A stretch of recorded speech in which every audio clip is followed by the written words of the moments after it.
Welcome, friends. This is A Course in Miracles, Palm Beach Study Group. Today we're on Chapter 13, Section 9, The Cloud of Guilt. In the book, it's on page 260. Guilt remains the only thing that hides the Father, for guilt is the attack upon his Son. The guilty always condemn, and having done so, they will still condemn, linking the future to the past as is the ego's law. Fidelity to this law lets no light in, for it demands fidelity to darkness and forbids awakening. The ego's laws are strict, and breaches are severely punished. Therefore, give no obedience to its laws, for they are the laws of punishment. And those who follow them believe that they are guilty, and so they must condemn. Between the future and the past, the laws of God must intervene if you would free yourself. Atonement stands between them, like a lamp shining so brightly that the chain of darkness in which you bound yourself will disappear. So it says atonement stands between them, which means atonement stands between the past and the future. So what is that? The now. And we've been told earlier in our teachings here that we'll need to learn to live in the now, to forsake the past and forsake the future and just be here now. So again, it's saying that. Sentence 8, atonement stands between them like a lamp shining so brightly that the chain of darkness in which you bound yourself will disappear. And that chain of darkness is another name for time. We've bound ourselves in time because the spirit is eternal. There's no time in spirit. It's always now in spirit. And the lesson here is that the guilty, we need to rid ourselves of guilt, and we do that through forgiving, through forgiveness, forgiving ourselves, forgiving others, not placing guilt on other people, not placing guilt on ourselves, but just living in the now the best that we can, and always be ready to forgive.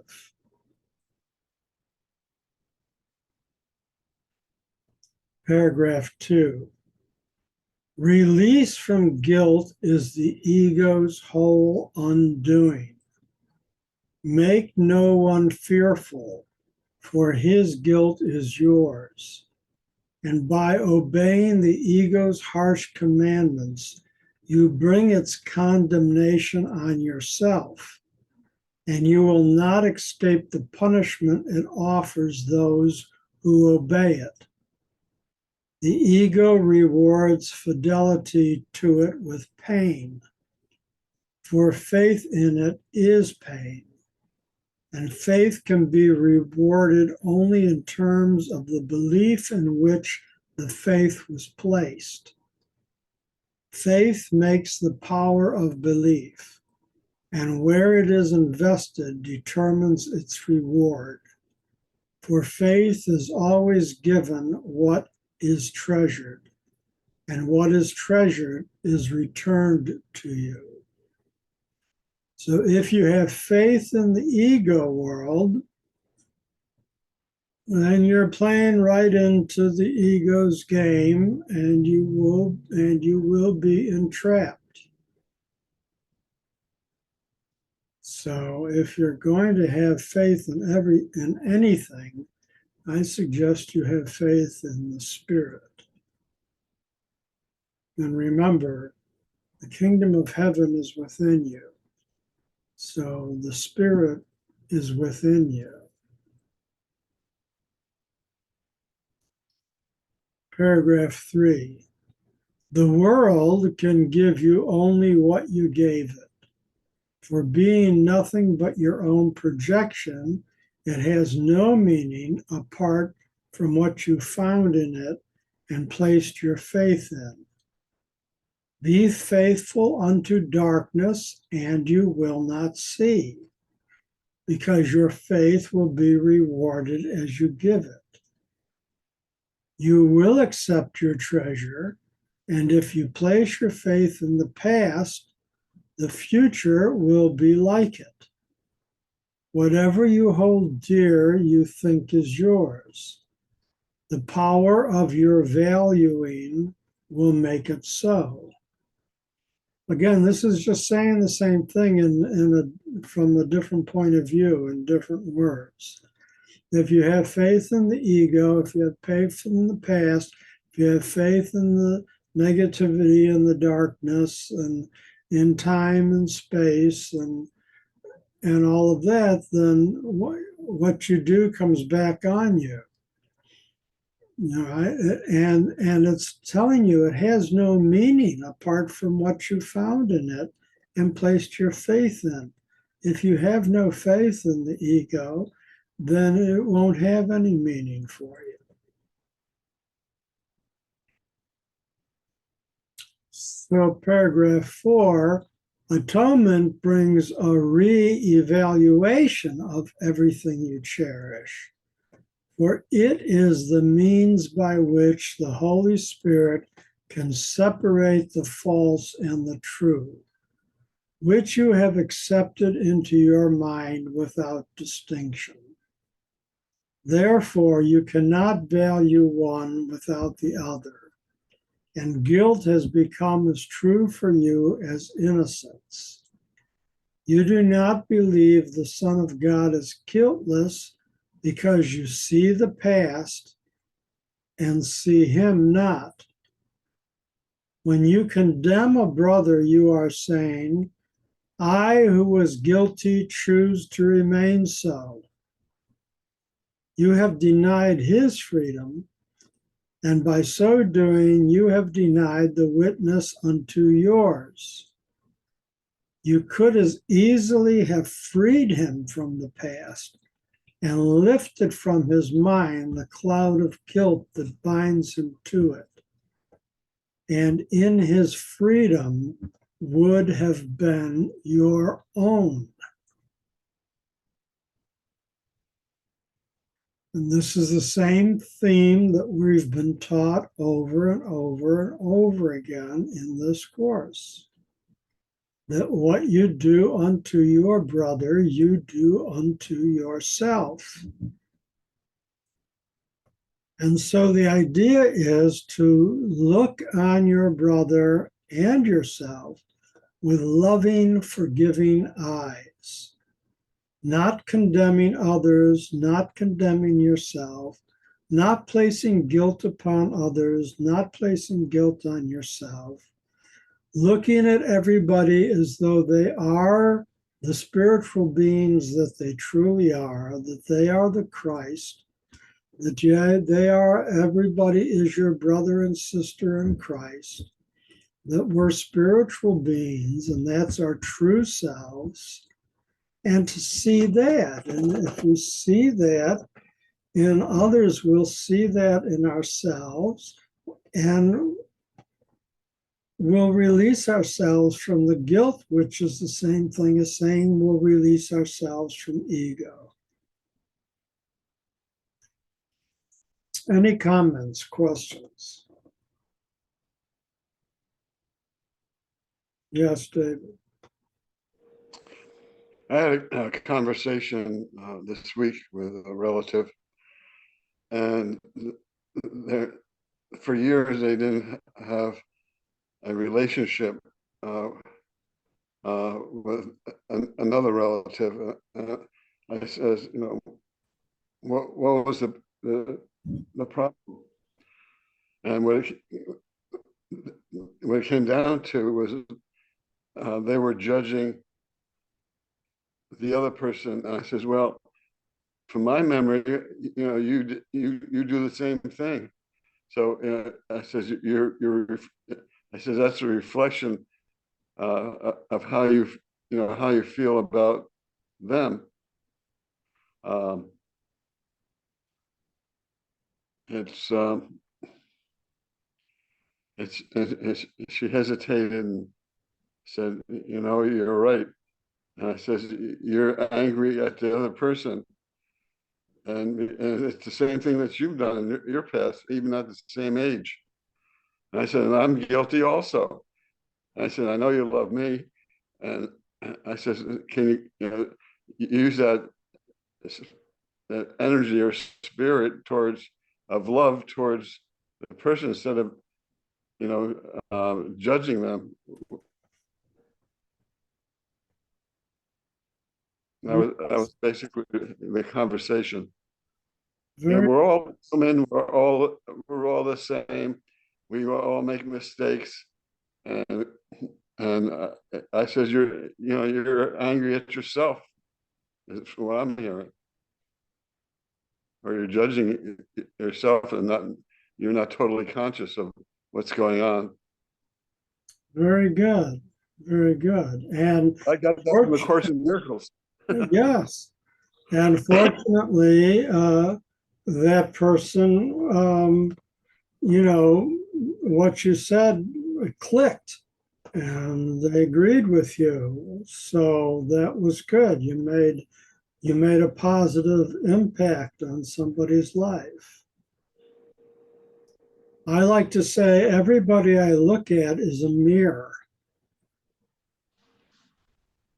Yep. I have a question, David. Yes. So how did that person respond to you by hearing this information that you had for her? She got very quiet. I've known her for a long time, and I know what was going through. She was processing it, I'm sure. And I didn't try to make her feel guilty. John said earlier, there is no guilt. It's just they were unconscious about the whole relationship and about themselves even.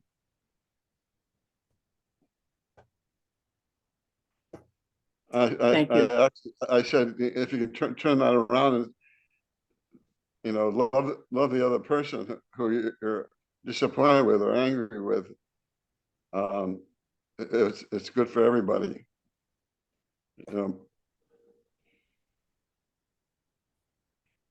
Sometimes that could be a tricky thing too. I mean, it sounds like you may have said that in a way that sounded truthful to her, and without any attacking or without any motives other than love.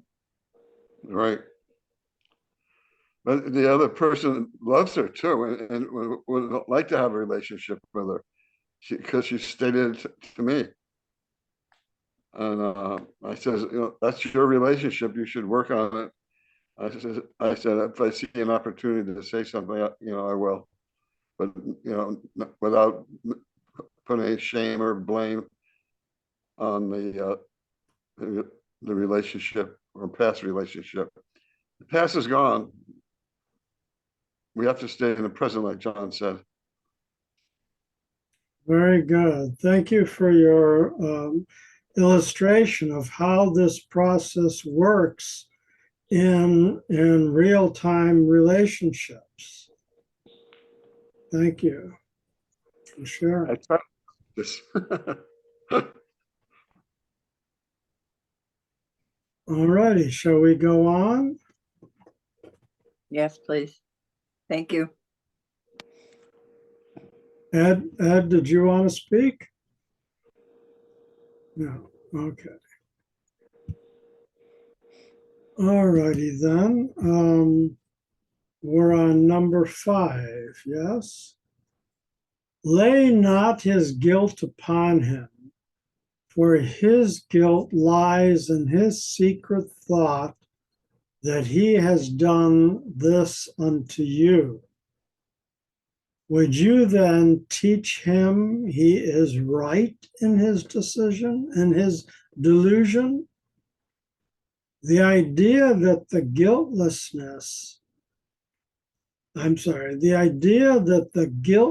Son of God can attack himself and make himself guilty is insane. In any form, in anyone, believe this not. For sin and condemnation are the same, and the belief in one is faith in the other, calling for punishment instead of love. Nothing can justify insanity, and to call for punishment upon yourself must be insane.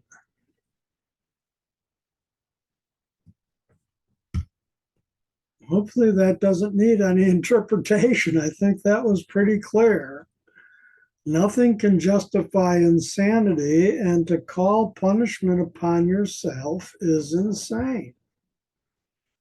Number 6, see no one then as guilty, and you will affirm the truth of guiltlessness unto yourself.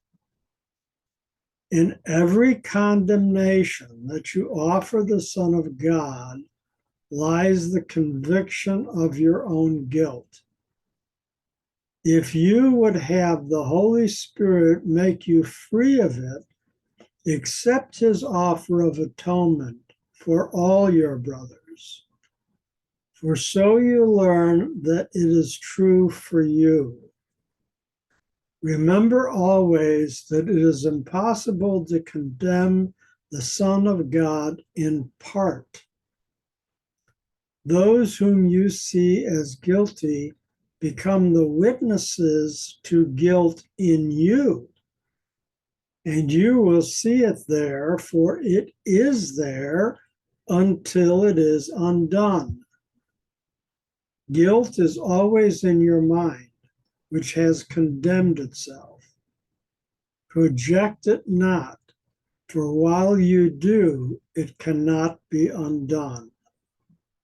With everyone whom you release from guilt, great is the joy in heaven, where the witnesses to your fatherhood rejoice.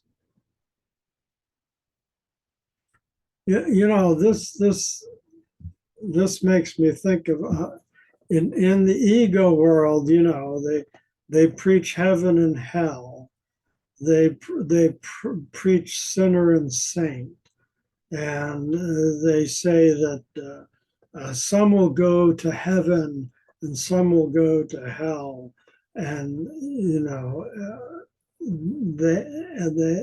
and what the Course is teaching us is that no. There's only one of us. There's only the Christ, the Son of God. Our brothers are ourselves. Everyone we see is a mirror. What we do unto our brother, we do unto ourselves. You can't have it both ways. You're either going to be in the spirit, or you're going to be in the ego, which is the same as saying you're either going to be in heaven or you're going to be in hell. And the only way you can be in heaven is to see everybody else as being in heaven also. It's all or nothing. You can't say, well, these 90 people are going to heaven, but these 10 are going to hell. And then you're making a judgment and you're placing guilt upon the 10 of them and say, well, but 90% of them are going to hell. No. It's 100% or it's 0%. There is no in between. There's only one of us. You can't chop yourself into 100 different pieces and say 90% of me is going to heaven and 10% of me is going to hell. That's insane. That's what the ego would do. That is insane. David.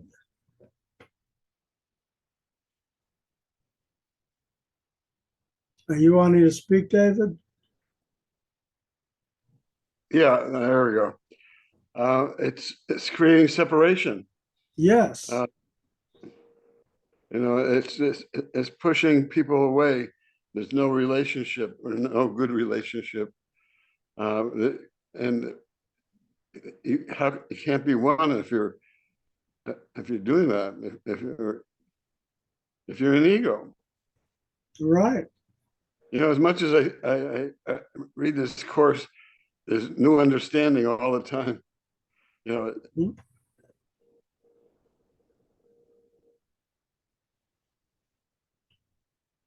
Yes, the whole ego game is separation, and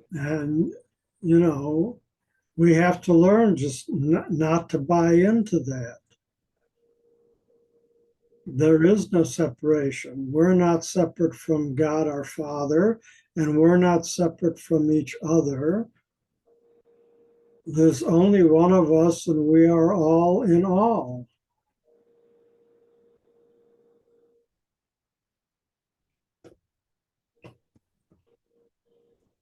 Number 7, guilt makes you blind. For when you see one spot of guilt within you, you will not see the light. And by projecting it, the world seems dark and shrouded in your guilt.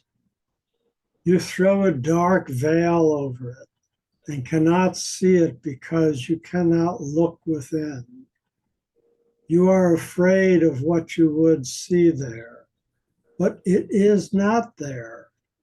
The thing you fear is gone. If you would look within, you would see only the atonement, shining in quiet and in peace upon the altar to your Father. And that's what meditation and sitting in the silence and connecting with the spirit within and realizing your true spiritual self. That's what you do, is look within and see only the atonement, see only the love and forgiveness, see only the spirit shining in quiet and in peace upon the altar. It's telling us how we can reach that state.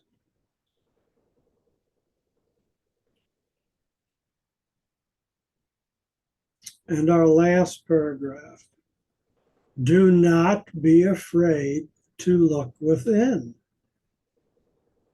The ego tells you all is black with guilt within you and bids you not to look. Instead, it bids you to look upon your brothers and see the guilt in them. Yet this you cannot do without remaining blind. For those who see their brothers in the dark and guilty in the dark in which they shroud them, are too afraid to look upon the light within. Within you is not what you believe is there and what you put your faith in. Within you is the holy sign of perfect faith your Father has in you. He does not value you as you do. He knows himself and knows the truth in you. He knows there is no difference, for he knows not of differences. Can you see guilt where God knows there is perfect innocence? You cannot deny his knowledge, but you cannot change it. I'm sorry, you can deny. You can deny his knowledge, but you cannot change it. Look then upon the light he placed within you, and learn that what you feared was there and has been replaced with love.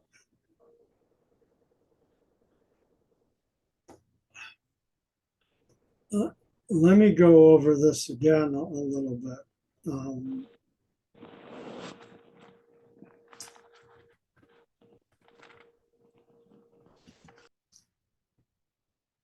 So do not be afraid to look within.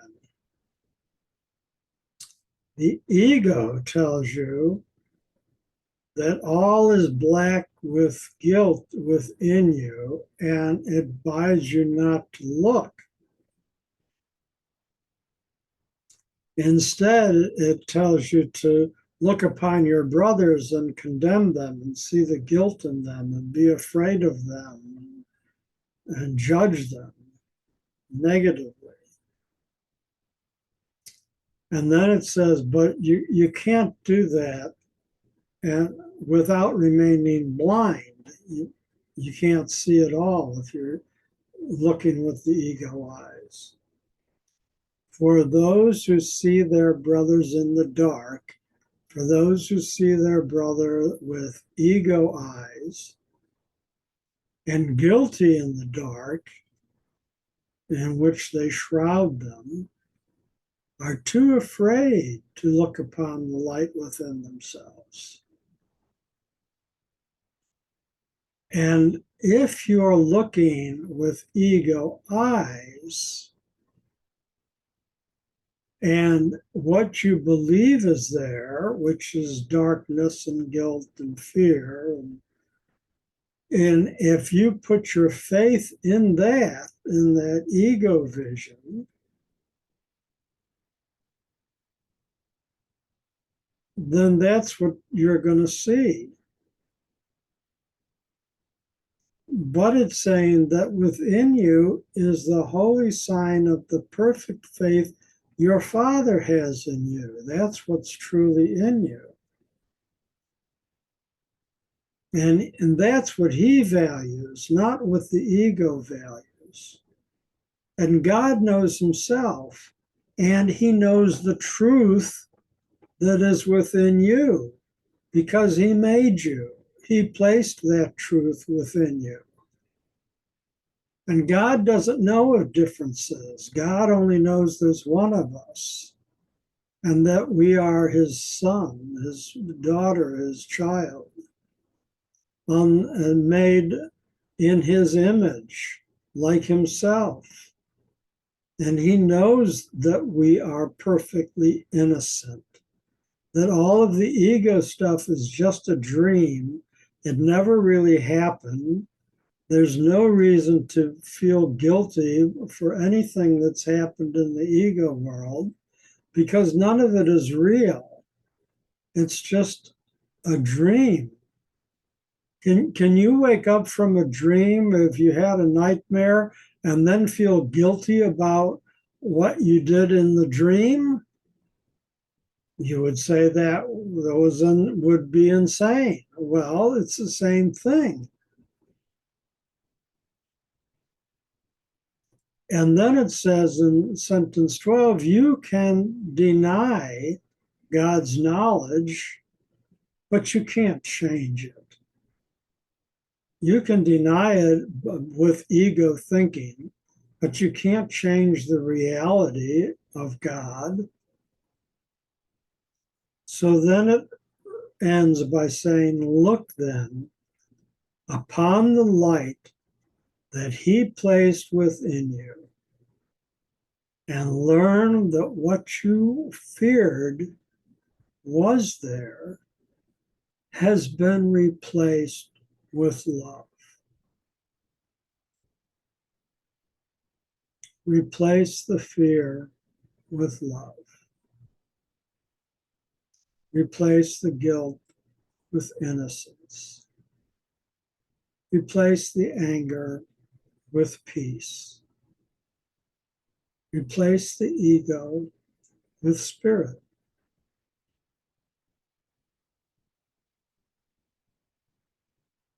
Comments, questions? Starting with line 7, it makes, I wonder, I feel like I have a lot of faith in what this is saying. That it also allows me to know that God knows me as a loving person is remarkable. I feel like I can grow within that. I can become a better person because it's true. Yes, thank you, Helen. And David? Yeah, Helen, I see that in you right now. And you just have to see it in yourself. It's there. Because I can see it clearly. Well, thank you, David. And by reading this, I can see it also. Good. I think it's in all of us.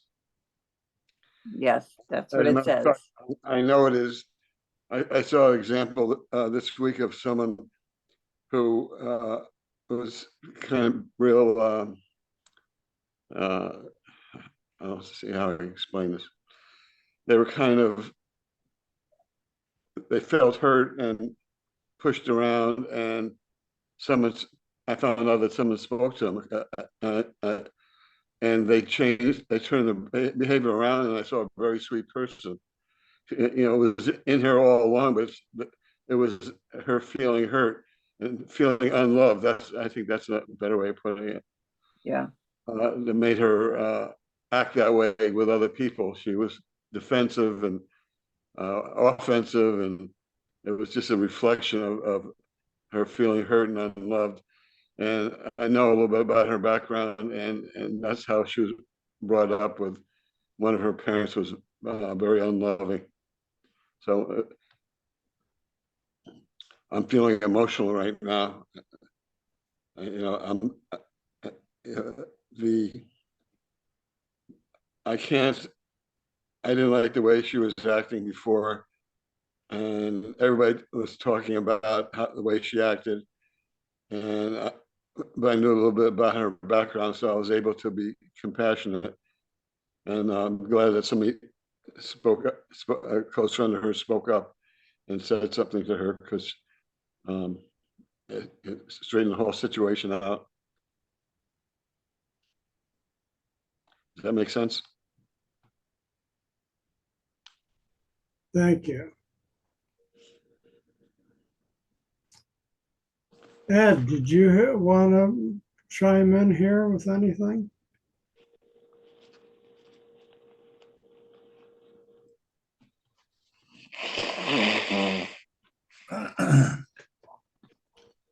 Well, I think this is wonderful. But on the other hand, I see Putin, who has murdered thousands of people. I see people who, through greed and selfishness, are destroying this planet. I wonder, if God has all this power, then why isn't he using it to correct these people?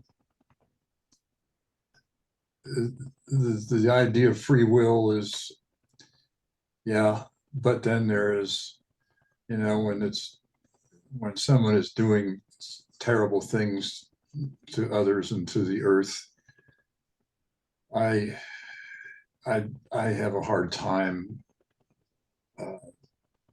understanding God's power, so to speak, because he ain't using it as far as I'm concerned. And that's hard for me to see this stuff every day. Our habitats in the state has been cut back by 2/3 just out of greed from builder land grabbers. And the thing is, where is God? Why doesn't God correct these people's minds immediately when they start thinking this way? And so that we can have what he created to continue. That's all. Well, okay, Ed. I do understand your dilemma and your thinking. My response is that God did not create this world, and God does not have control of this world, because this is the ego world that we live in. We created it. It is our dream. And the only way that God works in this world is through the people in this world. You can connect with your spirit within you and your connection with the Father within you, and you can share that with the world. And that's how God works through this world. And that's the only way that God works through this world. If everybody in this world realized and acted upon the fact that they were spiritual beings, there wouldn't be any warfare, there wouldn't be any hunger, there wouldn't be any greed, because people would be working from the spirit within them. And that's how God works through this world. And the only one that you have control over is yourself. And what you do through yourself does influence everybody else on the planet, even though you're not conscious of that. But it's true, because we're all connected. It's the synergy of the connection. It's the singularity of the connection. And so, in order to make the world a better place, you have to make the world within you a better place. And the Course is teaching us how to do that. But God is not in control of the ego world. From God's point of view, this is just a dream, a nightmare that's happening inside the mind of his child. And he's sitting back patiently, sending us love and waiting for us to wake up.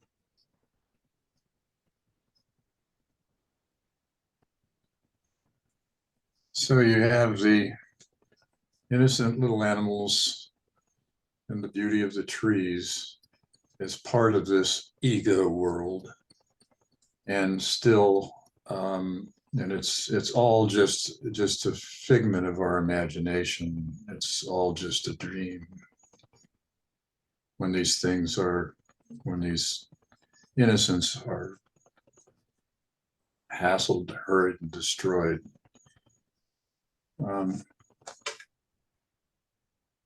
I didn't create this world. You didn't create this world. The creation was here before all this happened.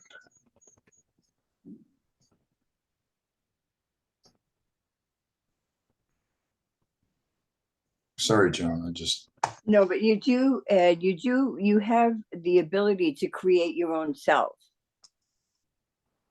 You have that creation of love inside of you. That's fine. I'm just one little person on the face of this But earth. no, you're in good company. 200 billion people. Yeah. But this is what the thought that came to my mind, if you don't mind. Go ahead. So what would happen if God raised his staff and said and stepped in? Say that would happen. And then what? What then? Well, then the minds would be changed and all of this behavior would stop and it wouldn't be, and there would be the spirit mind would be working and realizing that that the greed and the selfishness should not rule, and that there should be concerns about the environment and about love, and it's I'm not that hopeful. However, if that were the case, then the only ones, God, if he stepped in and everybody was to turn around, it would be they themselves turning around. God only stepped in. He didn't have the magic wand and make everybody. We all have to make ourselves that loving, kind person. And that seems for me the purpose we are here on this earth, to do that. well, I appreciate that, but we're a minority, very small minority. How many of these books have been circulated? Honestly, Ed, I think there's a whole lot of more people on this earth that believe as we do. We just don't see them or hear about them. But I do believe them to be here. They may not be in power. It's that phone. It's not in here. Okay, she got it. I'm sorry.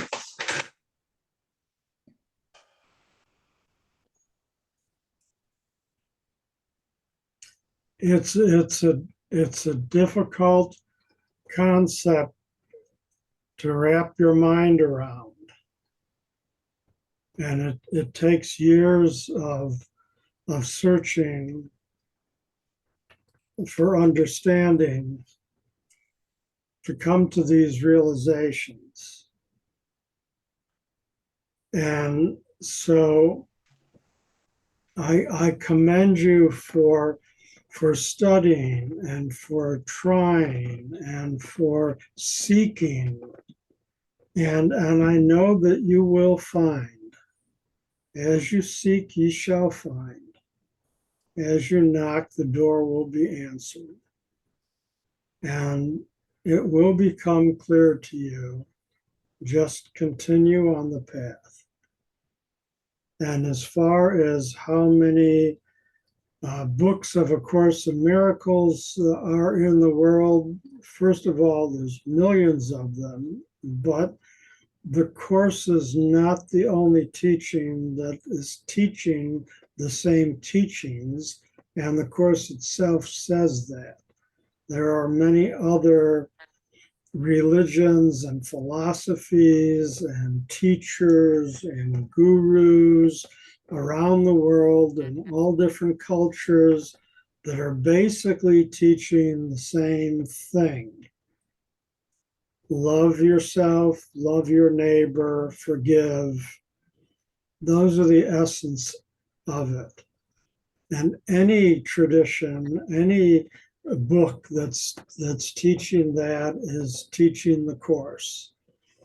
So we do need to be hopeful in realizing that the time will come. I have great faith in the evolution of the planet and of the people on the planet, that the time will come when the majority of people on the planet are embracing a spiritual knowledge and wisdom and have a spiritual sense of themselves and others. And eventually it'll reach the tipping point. You know, the 100th monkey will eventually happen, where then it'll just spread like wildfire, and everything will get cleaned up, and everybody will get fed, and everybody will live in harmony, and there will be peace and no war. We don't see that now, but there's just still too many people in the world that are playing ego game and not understanding their spiritual selves.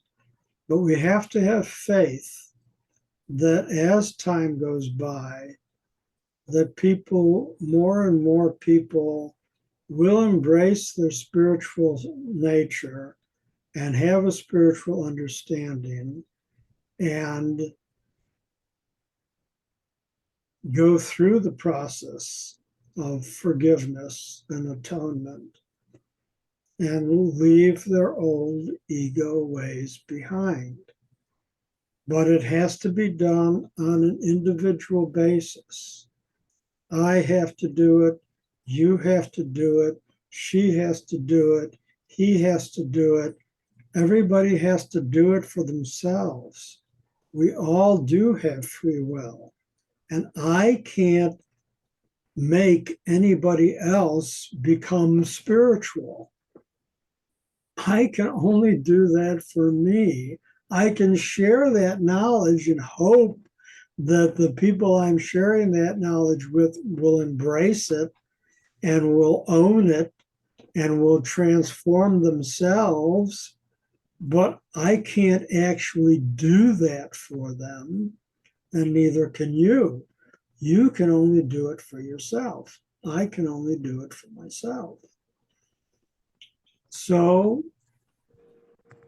let's just keep walking up the mountain until we reach the top. Thank you, John. I appreciate the study for myself and for others, and I'm just concerned that the needs to spread fast and accomplish what you're saying, and hopefully it will. But but reading the news every day is probably something I ought to just stop doing. Stop reading the news every day. Hold them in the light. Hold the world in the light. Hold Putin in the light. Hold the Ukraine in the light. Hold the corporate board of directors and presidents and directors in the light. Share your spiritual self with them in a spiritual manner in your mind. Send them love and forgiveness and help spread it. Remember, whatever you share, you will increase. The Course has taught us that already previously. We've covered that in several chapters. How whatever you share will increase. You share love, love will increase. That's how we create. We're creative beings. We're co-creators with God. So we have to share our love. We have to share our forgiveness. We have to share our spiritual understanding. We have to share the light. And as we do so, it will increase, because that's the law. Just like gravity is a law, there's physical laws that are in place. For every motion, there's an opposite and actual reaction. But that's a spiritual law. What love you share will increase. It happens the other way too. You share hate, that will increase.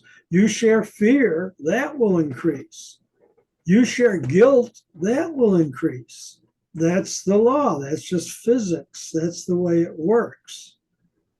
So be careful what you share. I have a task for you, Ed. I know it's not my job to assign tasks. But I wonder if you just take note of this week, see how many miracles come into your path. They don't have to be like walking on water miracles, but some little event that makes you stop and say, wow, I think that's a miracle. And, or see how many people come into your path that kind of click with you when you say, oh, just makes a little clicking sound in your brain. Oh, let me pay attention to that. And then report back to us next week. Okay. You've got your homework. Yes, I do. Assigning us homework. All righty, we're going to wrap this up. We're going on 8 o'clock, and David has the last word. Okay, it brought to mind there's this woman I always see, and she always acts cranky when she sees me. And I always smile at her. And she was sitting next to somebody who, and I didn't know, and I introduced myself, and we talked for quite a while. And so I made sure I went over to her, the cranky lady, and I held her hand, and I says, "It's so nice to see you. I haven't seen you for a while." And I started to walk away, and she just like held on and squeezed my hand. She responded to love. Yes, Very nice, David. thank you. Thanks, everybody.